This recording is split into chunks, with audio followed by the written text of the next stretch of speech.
A stunning revelation today from Defense Secretary Jim Mattis about Russia's determination to influence U.S. elections and how it is still happening, he says. Here's what he said about Vladimir Putin during an event in California earlier today. There is no doubt the relationship has worsened. He tried again to muck around in our elections this last month, and we are seeing a continued effort along those lines. These comments from Mattis come one day after White House Press Secretary Sarah Sanders used the words Russian witch hunt hoax when referring to the Mueller investigation into Russia's 2016 election meddling.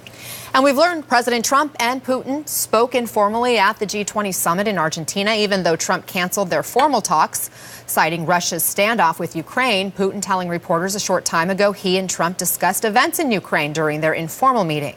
CNN senior White House correspondent Jeff Zalany joins us now from Buenos Aires. Jeff, what more are you hearing?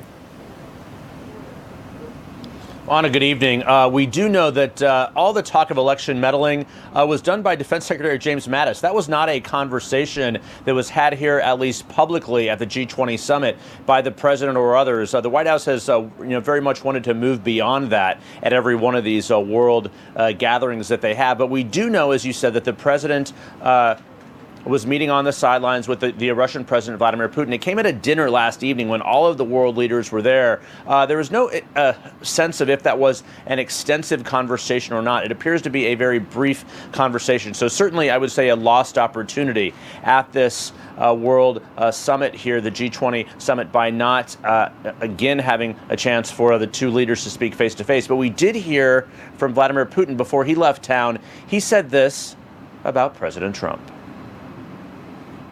Of course, we were there. We were talking to each other. I had a talk with President Trump, however brief, and I answered his questions about the incident in the Black Sea. He has his position on that, and I have mine. But we didn't change those positions, but I informed him about how we view that incident. I think it's a pity that we didn't succeed in having a full-fledged meeting because I think the time is ripe.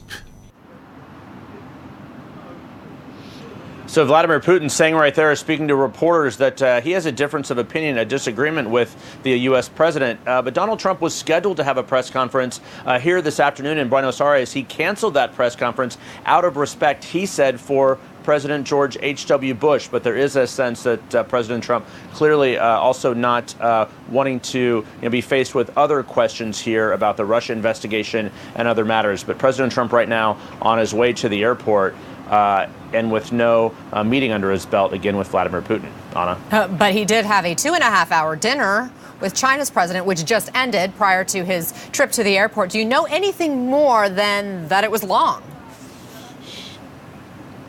He did, and you can see those pictures there from the very beginning of the meeting. That was the only time we saw the leaders. There were 8 or so representatives of each side meeting, and this was the most consequential meeting of this entire G20 summit. The escalation of the this ongoing trade war between the U.S. and China. Certainly, there are hopes that there might be some type of a resolution, but at this hour, we do not know if there was a resolution of any kind at that dinner.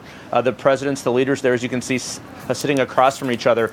At one point, it seemed like the dinner was only going to be an hour or so, but then it lasted a bit longer, so about 2.5 hours altogether. So we are still waiting to find out if there was a resolution, if there will be a freeze, if you will, in this ongoing escalation and a trade war. But the president right now heading to the airport as we speak, flying back to Washington tonight.